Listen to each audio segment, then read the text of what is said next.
Bendiciones, que Dios les bendiga, es un privilegio saludarles. Bienvenidos ya a la siguiente clase. Hoy estaremos hablando sobre la lección 69 y es el mérito y la gracia. Pero vamos a orar para que Dios nos bendiga en esta oportunidad y que el Señor pueda tomar el control en nuestra vida. Amado Dios que estás en los cielos, gracias te damos por el privilegio que tú nos regalas.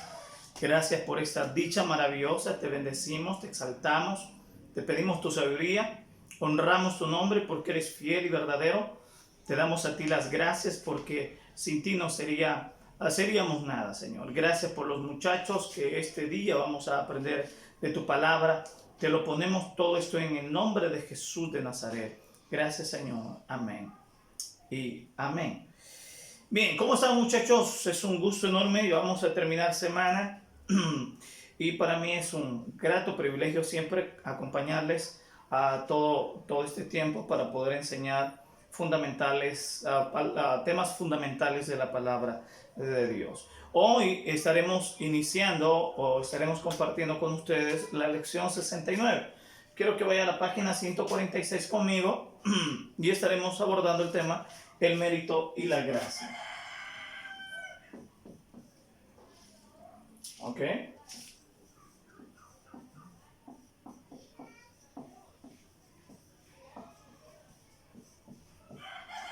Muy bien. El mérito y la gracia. Ese es el tema que vamos a estar compartiendo. Y de hecho vamos a estar tocando algunos puntos muy importantes, muy especiales. Es breve pero conciso en lo que queremos mencionar. Aquí donde vamos a estar, nos vamos a radicar a hablar algunos puntos bien esenciales sobre el mérito y la gracia. Muy bien.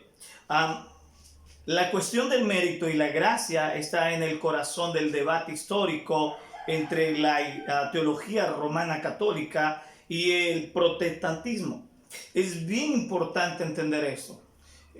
Por eso se le menciona que ha sido un debate histórico porque ha venido desde mucho tiempo el hecho de creer que somos salvos por gracia y la teología católica romana cree que somos salvos por obras o por mérito alguno. Ahora, la declaración principal de la Reforma fue sola gratia, solo gracia. La salvación es únicamente por gracia de Dios. Los creyentes no traen ningún mérito propio delante del juicio de Dios, sino que descansan exclusivamente sobre la misericordia y la gracia de Dios. Ahí al lado tienen una casilla y menciona la declaración principal de la Reforma. ¿Cuál es lo principal que la Reforma menciona? Ustedes van a escribir ahí sola gratia, sola gratia. Eso es todo lo que van a poner ahí, sola gratia. Se le menciona como sola gracia. Ahora, cuando hablamos de sola gracia, ¿a qué nos referimos? Porque es importante entender lo que la Reforma está diciendo. Porque la teología católica está diciendo que hay méritos para poder alcanzar la salvación. Pero la Reforma protestante está diciendo no, es pura gracia, es solamente a través de la gracia, sola gratia, solo por gracia.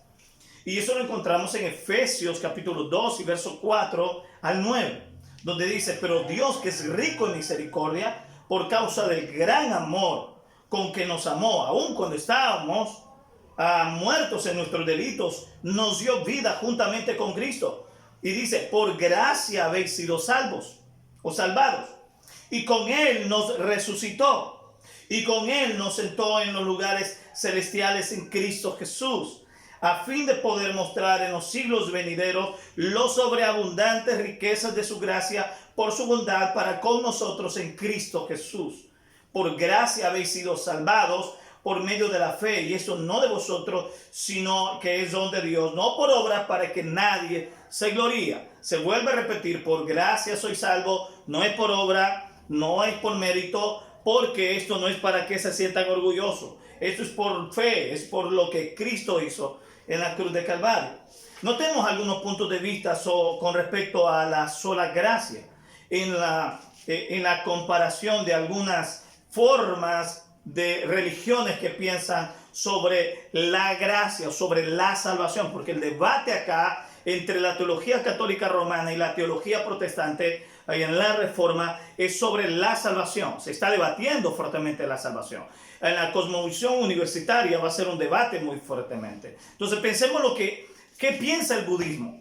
El budismo tiene un sistema de 8 pasos para llegar a la libertad al hombre de sus deseos egoístas en esta vida, porque no hay otra vida después de esta. El budismo cree muy bien hay que hacer algunos méritos o algunos pasos para dejar de ser egoísta, porque después de esa vida no hay otra. La Biblia dice que sí. Ahora, pero el budismo es una religión atea.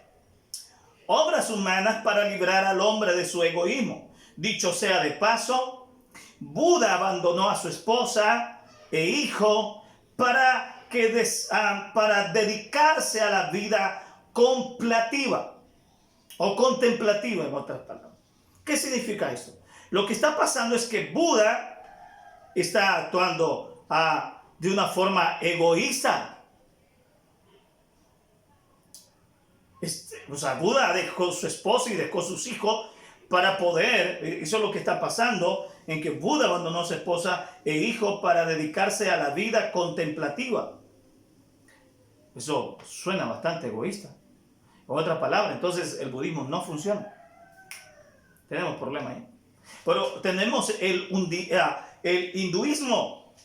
¿Qué pasa con el hinduismo? Tiene la ley del karma, que habla de cómo el ser humano reencarna una y otra vez por miles y quizás millones de años para purificar su karma hasta llegar supuestamente a unirte con Brahma, cuando entonces pierdes tu identidad.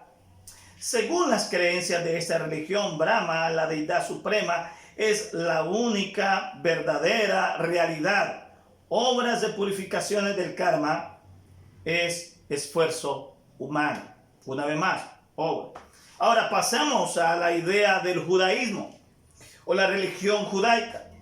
Aún permanece creyendo el judaísmo en las obras de la ley para salvación, obra o esfuerzo humano por igual. Vamos al Islam, la que se ha vuelto más fuerte y cada día se vuelve más fuerte en nuestro país. Pero que se vuelva fuerte, la Biblia es más fuerte. El Islam, Alá determina la suerte de las personas al final de los tiempos, pero nadie puede conocer la voluntad de Alá. Al final, Alá determinará si entras o no a su presencia. Hay un código de cumplir y Alá evaluará tus obras para salvación o condenación. Otra vez, el esfuerzo humano. Pero hay un detalle importante. Solo en el cristianismo encuentras la idea de una salvación ofrecida al hombre por gracia. Por más que tú o yo podamos hacer obra, no podemos lograr nuestro objetivo, porque somos pecadores. Nuestra conciencia está cauterizada en pecado. Todo lo que hagamos va a ser tomada no en cuenta como la gracia del Señor, sino que será tomada en cuenta como obra pecaminosa. Entonces Dios no me puede tomar bien, porque soy pecador. Entonces mi salvación, el poder yo pelear por mi salvación o el que yo pueda hacer algo por mi salvación, no puede. Entonces esto es una guerra entre obras versus gracia. Ok, en esta parte me está diciendo, esfuérzate, lucha, logra esto, pelea esto, métete en esto, métete en lo otro para lograr salvación. Pero aquí de esto te está diciendo, óyeme, esto es un regalo nada más, que no lo merecemos. Ahora, brother, nuestras obras entonces. ¿Qué pasa con nuestras obras? Cuando hablamos de nuestras obras, debemos de saber que somos pecadores y no pueden pesar para poder llegar a la salvación. Mis méritos no pueden llevarme a la salvación. Es solamente a través de la gracia. Y eso es lo que está pasando acá. Dice que la salvación es únicamente por gracia de Dios. Los creyentes no traen ningún mérito propio delante del juicio de Dios, sino que descansan exclusivamente sobre la misericordia y la gracia de Dios. En esto vemos la misericordia y la bondad de Dios. Es bien importante entender. Pero ¿qué pasa? Cuando hablamos de gracia, la gracia de Dios es aquel atributo por medio del cual Dios nos concede lo que no merecemos. Algunos definen la gracia simplemente como el favor inmerecido de Dios. La justicia de Dios es otro de sus atributos y es parte de su carácter que garantiza que su ley santa sea cumplida y que a la vez se asegure que lo que fue bien hecho sea recompensado y lo mal hecho castigado a su debido tiempo. En cuanto a la salvación, necesitamos entender, muchachos, que esto es un regalo que Dios nos otorga. Por eso dice Efesios 2:8. Por gracia habéis sido salvos por medio de la fe y no por obras, para que nadie se gloríe. Es un don de Dios. Es un regalo, pues. O sea, la gracia es simplemente Dios se le antojó en su gracia amarnos. Fácilmente. ¿Cómo siendo Dios vino a morir por nosotros? Sencillo, por amor. Por amor. Por amor. No por lo que hayamos hecho. Dios estuvo cansado de tantos sacrificios del pueblo de Israel que al final Dios no lo tomó de esa manera. La persona que mejor elaboró la doctrina de la salvación por gracia es el apóstol Pablo. El teólogo por excelencia de las cartas del Antiguo Testamento fue el apóstol Pablo. Y él nos está detallando que nuestra salvación es por la gracia. Tuvo que escribir una epístola entera y es la epístola a los romanos. Toda esa carta habla sobre la gracia y anula la obra y el mérito alguno del hombre. Muy bien. El mérito se define como aquello que se gana o se merece. La justicia requiere que el mérito sea otorgado allí donde es merecido. El mérito es algo que una persona merece por su actuación, sino que recibe el mérito debido se somete una injusticia. Voy a volver a repetir.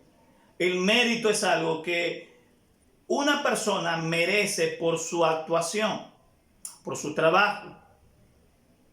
Si no se recibe el mérito debido, se comete una injusticia. Muy bien, vamos a hacer lo siguiente.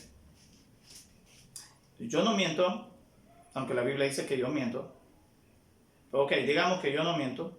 Digamos que yo no calumnie, digamos que yo no me meta con la mujer de mi vecino, y ese es adulterio. Digamos que yo no haga esto, no haga lo otro, y yo soy una persona buena, moralista buena. Y muera y Dios me mande al infierno. Entonces yo tengo toda la autoridad para decirle desde el infierno a Dios, tú eres un Dios justo. Pregunta, ¿es verdad eso? ¿Es verdad? Dios es injusto porque me mandó al infierno si yo era bueno, moralmente bueno. Y Pablo responde esa pregunta en Romanos capítulo 1, del 17 en adelante, capítulo 2 y capítulo 3. Y él dice, todos ustedes son pecadores. Porque aquí no está basado en que yo soy bueno, en el sentido de que porque yo regalo agua a alguien, le regalo comida a alguien. No, Pablo está utilizando algo muy diferente. Pablo está diciendo que es la fe, la confianza en Cristo que me hace entender que Él me regaló esta gracia. Me regaló esta salvación. Simplemente por algo que yo no haya hecho, sino por lo que Él hizo en la cruz. Lo que quiere hacer la gracia es poner a Cristo como la excelencia especial, como el Cristo que se merece nuestra admiración, nuestra gloria, nuestra alabanza, nuestro agradecimiento por lo que Él hizo en la cruz de Calvario. Nosotros no. Ahora, ¿tú crees que las personas que vienen desde cierto punto a cierto punto de rodillas, cargadas, pegándose, latigándose, por una penitencia, lograr algo, tú piensas que es agradable a Dios? No.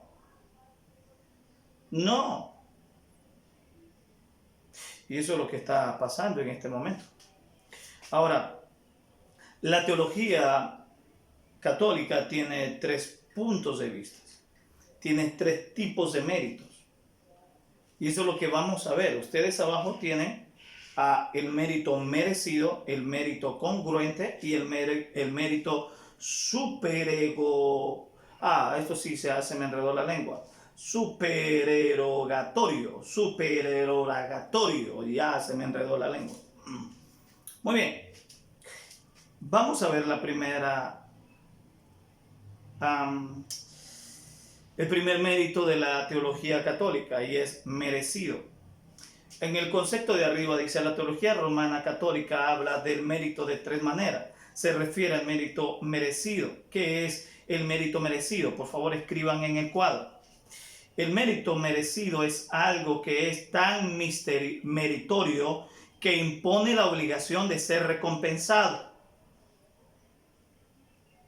Voy a repetir, porque están escribiendo los 3 tipos de méritos en la teología romana católica brevemente. Ahí dice: merecido. El mérito merecido es algo que es tan meritorio que impone la obligación de ser recompensado. Yo voy explicando detalladamente. En otras palabras, Dios, yo voy todos los domingos, yo voy todos los días al culto. Me tienes que bendecir, me tienes que prosperar, me tienes que sanar, porque yo soy tu hijo. Porque yo creo, declaro, me parezco a aquello, soy. O sea, lo que dice la Iglesia Católica es que tú mereces ser salvo, porque tú mereces ser salvo por lo que tú haces, y por lo que tú haces tienes que ser totalmente recompensado obligatoriamente. Pregunto, ¿podemos obligar a Dios? Si Él ya lo dijo, somos salvos antes que el mundo fuese. Él sabe quiénes y quiénes no, quiénes sí y quiénes no. Ahora viene la teología romana y me dice: exígele a Dios. Exígele. Exígele a Dios. Haz esto, haz lo otro, mira esto te amontonan esto. Y exígele a Dios. Ahí vas a ver. Teología romana católica es conocida su primer mérito como merecido. Ahora, pasemos al segundo mérito. Y es congruente. ¿Qué significa el mérito congruente? Por favor, escriban ahí. Este se logra al realizar buenas obras en conjunto con el sacramento de la penitencia. Repito, este se logra al realizar buenas obras en conjunto con el sacramento de la penitencia. Ahora, un tercer mérito. Y el tercer mérito es el supererogatorio. ¿Qué significa este mérito de supererogatorio? Lo que significa que es el mérito que trasciende al llamado al deber. Es el mérito, óigame, vamos a ver, pongan esto, es el mérito que trasciende al llamado al deber. O sea, es el mérito en excelso logrado por los santos. Este mérito es depositado en la tesorería del mérito, de donde la iglesia puede retirarlo para suplir las cuentas de aquellos que carecen del mérito suficiente para progresar del purgatorio al cielo. En otras palabras, necesitamos que alguien nos pueda ayudar para alcanzar salvación, y eso no es permitido. Y ahí donde aparece el purgatorio. Ok, cuando yo muera voy al purgatorio, van a rezar por mí, van a orar, van a hacer esto para que luego yo salga del purgatorio y me van a purgar de todo, y luego Dios me va a sacar de ahí para ir al cielo. Y si no, pues me van a mandar al infierno, pero ese es el lugar. está totalmente perdido. Ahora, ¿qué pasa en la teología protestante? Que eso es lo que me quisiera totalmente meterme de lleno. La teología protestante niega y protesta contra todos estos tipos de méritos, sobre el que sea el mérito merecido, el congruente, el supererogatorio. Totalmente se protesta y dice, no, esto no es correcto. Esto no es así. El único mérito que tenemos a nuestra disposición es lo que hizo Cristo en la cruz de Calvario. Es todo. El mérito de Cristo nos llega por medio de la gracia por fe. La gracia es el favor inmerecido de Dios. No te ve. La gracia es el favor inmerecido de Dios. En una oportunidad yo estaba haciendo cola en cierto lugar y bueno, estábamos haciendo cola, estaba muy larga la cola y adelante de mí estaba, de 3 personas adelante de mí estaba una anciana y todavía le faltaba más llegar allá. Y la anciana pedía que le ayudaran a pasar porque no aguantaba estar allá. Entonces, ponte a pensar un momento. Si te dijeran eso a ti, ¿verdad? Le dice a la anciana a ti, mira, fulano, dame chance de pasar allá. Tú tienes la libertad de decir sí y tienes la libertad de decir no. Es un favor que tú vas a hacer. Si dices sí, bueno. Si dices no, también bueno, eres tú, es tú. Pero tú haces el favor de hacerlo. Tú haces el favor. Entonces lo que está pasando acá es que cuando se habla de gracia, es algo que Dios quiere hacerlo. Es el favor que Dios me quiere hacer a mí, un vil pecador. Es una acción, una disposición de Dios hacia nosotros. Si a Dios se le preguntara, ¿por qué me amaste? Bueno, de hecho hay una hay una película cristiana, se llama Entrevista con Dios. Ahí se le interroga mucho a Dios. Se le cuestiona mucho a Dios y al final la persona que cuestiona a Dios se da cuenta que Él es soberano.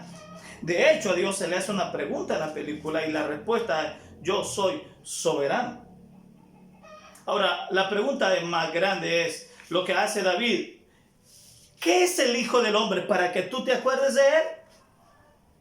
¿Qué es el hombre para que tengas memoria de Él? Son preguntas que podemos hacer. Señor, ¿por qué me salvaste a mí? Porque Él tuvo disposición para hacerlo. La gracia no es una sustancia que puede morar en nuestras almas. Crecemos en la gracia, no por una media cuantitativa de alguna sustancia dentro nuestro, sino por la ayuda misericordiosa del Espíritu Santo que mora en nosotros, actuando en su gracia a favor nuestro y en nosotros. Ahora, los medios de la gracia de Dios que nos ayudan en la vida cristiana incluyen la escritura, los sacramentos, la oración, la comunión y las enseñanzas de la iglesia. Es muy importante entender esto. ¿Cuáles son los medios de la gracia de Dios que nos ayudan en el crecimiento mío, en el fortalecimiento mío, en la madurez? Es la escritura, la palabra de Dios, que es inerrante e infalible. Los sacramentos, que son lo que tenemos estipulados para nosotros. Luego la oración, la comunión con Dios, la que esté hablando con Él directamente. La comunión los unos con los otros. Que estemos ahí trabajando de la mano, estemos armonizándonos unos con los otros. Como dice David, mira cuán bueno y cuán delicioso es habitar los hermanos juntos en armonía. Y al final, las enseñanzas de la iglesia, los discipulados, los entrenamientos, los seminarios. Es muy importante que entendamos eso. Así que, bueno, podamos entender que solamente a través de la gracia del Señor, solo a través de su poder, podemos hacer. En resumen, La teología romana católica distingue entre el mérito merecido, el congruente y el supererogatorio. Estos tres tipos de méritos son rechazados por el protestantismo, porque la gracia es el favor inmerecido, la misericordia de Dios hacia nosotros. Por lo tanto, nuestros méritos no valen, por mucho que hagamos. Es simplemente por gracia. Es un regalo de Dios para nosotros. Yo invito para que oremos y le demos gracias a Dios por todas estas lecciones que hemos tenido este día. Señor, gracias por darnos la oportunidad este día de compartir la palabra de Dios. Gracias, Señor, porque esta semana hemos compartido 2 lecciones. Ahora te pido, mi Dios, que le ayudes a los muchachos para que tú puedas obrar en sus vidas, para que tú puedas obrar en ellos, en el nombre poderoso de tu Hijo amado Jesús. Gracias, Señor. Amén. Bueno, saludamos a todos, gracias y esperamos que Dios les bendiga. Y bueno, en la aplicación vamos a estar subiendo un video donde vamos a estar informando sobre el examen y la tarea que ya se nos avecina. Así que yo voy a estar subiendo otro video para explicar esos detalles. Que Dios les bendiga.